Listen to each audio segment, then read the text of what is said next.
comme j'ai déjà pu l'indiquer au niveau des médias, mais en étant très prudent, nous avons malheureusement eu à constater le décès d'une dame de 44 ans à Gourbert dimanche soir, soit le 14 mai.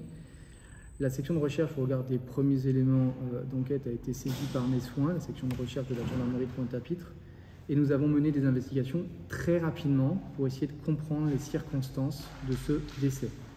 J'ai toujours dit qu'il y avait dans ces circonstances-là beaucoup de questions posées et les actes d'enquête qui ont été menés, et je pense notamment à des questions qui ont été posées auprès de structures spécialisées de la gendarmerie, je pense notamment à l'IRCGN, mais aussi l'autopsie de cette victime qui a été faite ce matin, me permettent aujourd'hui de dire qu'on n'a pas un usage d'armes à feu qui a entraîné le décès de cette personne. C'est une certitude aujourd'hui.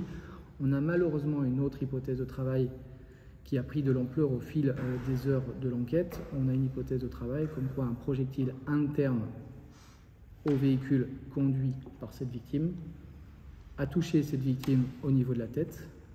Projectile interne qui, selon les premiers éléments qui m'ont été communiqués et qui sont affinés au fil des heures, pourrait être lié à un airbag défectueux. Un projectile en ferraille a été retrouvé au niveau du crâne de la victime, projectile en ferraille qui manifestement est dans la structure de l'airbag. Alors les pompiers parlent d'une enquête judiciaire, ce qui m'étonne un peu. Les pompiers ont parlé effectivement très vite, probablement d'ailleurs plus vite que moi, mais les pompiers ont évoqué une hypothèse criminelle. Il y a un impact sur le pare-brise, mais cet impact, au regard des constatations et des éléments que je connais aujourd'hui dans le cadre de l'enquête en cours, me permettent de dire que cet impact ne résulte pas d'une arme à feu, d'un projectile d'arme à feu.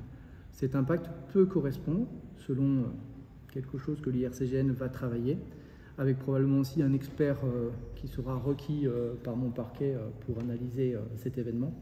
Cet impact peut correspondre aussi à un autre projectile de l'airbag qui aurait été de l'intérieur du véhicule vers l'extérieur et qui aurait provoqué ce trou assez impressionnant de mémoire de 3,5 cm.